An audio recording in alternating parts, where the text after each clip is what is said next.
there's something like several million per acre that are supposed to pop up. At first I was kind of skeptical about that number, but as we've gotten deeper into May, I'm starting to believe it because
Hi there, yo folks, I'm Sean the Modern Yeoman, and I don't know about you guys, but it seems to me like the month of May has just zoomed by.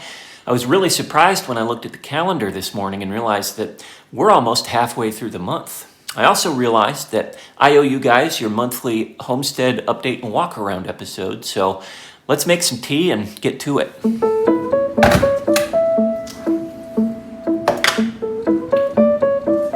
I need to extend my gratitude again to Paula and Dale in the UK for sending that box of tea and cookies, biscuits to me. It's like 2 months ago, a month ago now, a month or two ago. I'm still going strong with this tea. It's really good stuff, and I think it's what I'm going to use today for the walk around. Keep me juiced up. Also, a lot of people have asked what's inside of these containers here. It's actually kombucha. Holly and I have been brewing kombucha now for many years. Sometimes we have better batches than others, but this is our latest batch, which we just popped in here a few days ago. I think one day I'm going to make a video about our kombucha making process, but it's pretty easy to find out about if you search on YouTube or Google. It's pretty easy to do, but like I said, I think I might chat about our own kombucha process here in a future video. Let's go.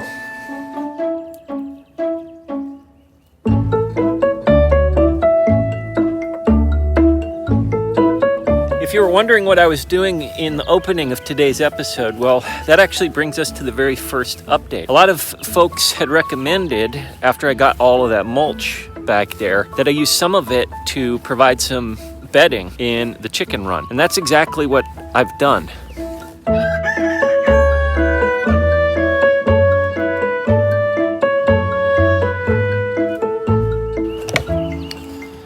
All told, I probably used 7 or 8 wheelbarrows full of mulch. As you can see, I barely even touched that mulch pile, so I'm pretty happy with as much mulch as we got because we can put it to a lot of different uses. But as for this particular use, as you can see, I've kind of split the main chicken run area. I keep them under this lean-to just to kind of protect them from the rain and the snow in the winter. And predators, hawks and stuff will fly overhead and they'll have a place to hide. And I'll kind of shift their main fence area out in the grass as necessary, but I've split it up into 3 different sections. There's their main grassy area, then there's some dirt that I kept just under the overhang for their dust baths because they do like to take those dust baths, and then finally the kind of home base area where I've put the bedding in, and it's pretty deep. I'd say most of this mulch is anywhere from 2 to 4 inches deep depending on how they've dug up a particular section. There are some spots here that they've just kind of dug holes in that I kind of fill up afterwards, but they really like this. I think this is good for them for a couple of reasons.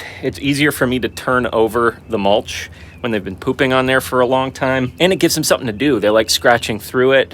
Bugs and stuff will hide underneath the mulch. And finally, I think it's going to enrich this soil. One day it would be nice to have some very enriched soil compost that I can use for other projects here under this lean-to. But all told, this was your guys' idea. A couple of people actually mentioned the idea of putting some of the mulch here in the chicken run. So thank you for this idea. I think it's going to work out great, and the chickens definitely seem to be very happy about it.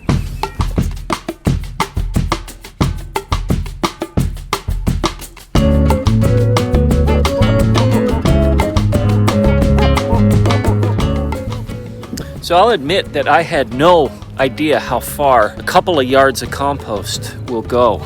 We ended up buying 10 yards of compost, the magic mix stuff. You can see the process we went through a couple episodes ago and how much compost we ended up buying. We thought that we would need all 10 yards of that compost for the garden, but boy, were we wrong. We actually filled all of our raised beds with under 5 yards of compost. So for the longest time, we had this big pile of compost sitting out here, the 5 yards that we hadn't touched, and it was just sitting out here as an eyesore between the mulch mountain and the compost mountain. We were just kind of running out of room here on our home acre. So it was nice. What we've actually done is moved most of that compost into piles back in the woods that we're covering up, and my dad's actually covered up a lot of bare spots of his grass with some of the remaining compost that he's going to throw seed on and just kind of shoot it up. Let's go see what he's done.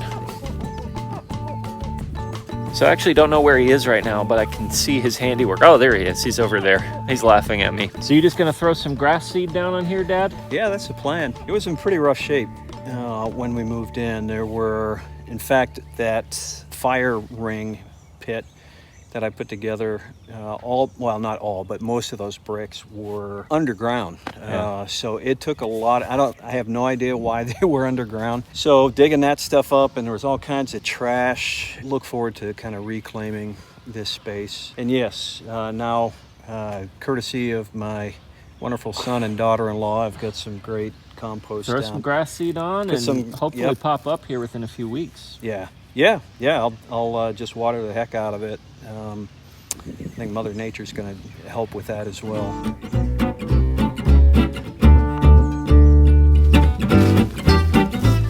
I've been using this silage tarp to keep all of the compost on, and it's just, like I said, it's kind of an eyesore having it here, so I'm excited that I'll finally be able to move it.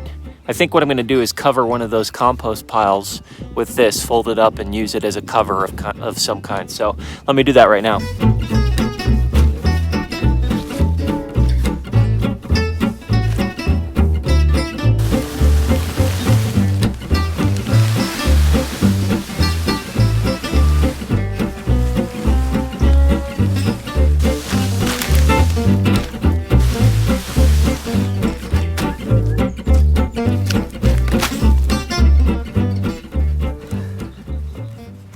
A little bit of leftover compost here that I'm actually going to bundle up and put on the potatoes. I don't know if I mentioned it in any of my previous videos, but my seed potatoes are actually jumping up pretty high. And I've actually had several commenters point out that I want to keep piling compost and soil as they get higher. You don't ever want to have the potatoes themselves get exposed to sun, because then they'll turn green. And if you have green potatoes, then you have bad potatoes. So I'm just going to try and pile those potato plants up with compost as they get higher up out of the seed bed.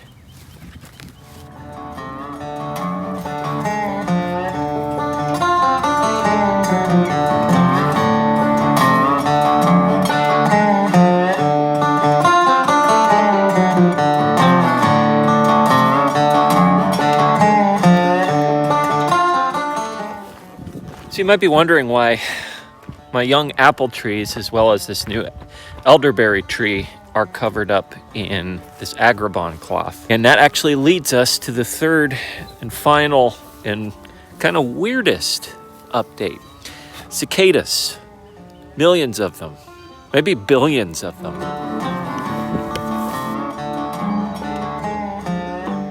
So I'm certainly no cicada expert, no entomologist, but what I've read about cicadas is kind of freaky and bizarre. Apparently, they emerge, this particular brood that we're facing, I think it's called either brood X or brood 10. Not sure if that's the Roman numeral, if you just say X, emerges every 17 years. It's 17 or 18 years. And as they emerge, and they're concentrated in the eastern United States, including our part of eastern Tennessee, as they emerge, apparently there's something like several million per acre that are supposed to pop up. And so at first I was kind of skeptical about that number. But as we've gotten deeper into May, I'm starting to believe it because I'm starting to see these cicadas everywhere. Thankfully, we haven't really heard them just yet. Once they start going, they'll be very loud, but I don't think they've started singing quite yet. That's all fine and good, and the chickens are very happy because we've already fed the chickens many of these cicadas. Once they emerge in full, apparently they really like to eat young trees, not so much vegetables. That was one of the things I was concerned about, that they'd want to eat our vegetable garden, but the big thing that they want to feast on, from what I've heard, is young trees. And we've seen that bear out because they've been clustering on the trees, even though we've had them covered up. And actually, I don't know if they eat the young trees or if they lay their larvae on the young trees. I don't know. They're such weird bugs.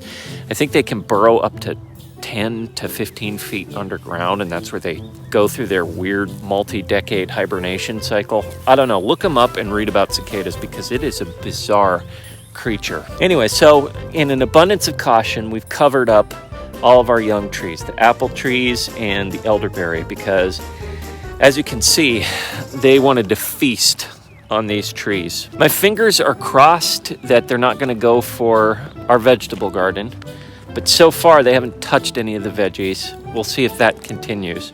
And in the meantime, the chickens are going to have a field day because they love chomping down on these weird bugs.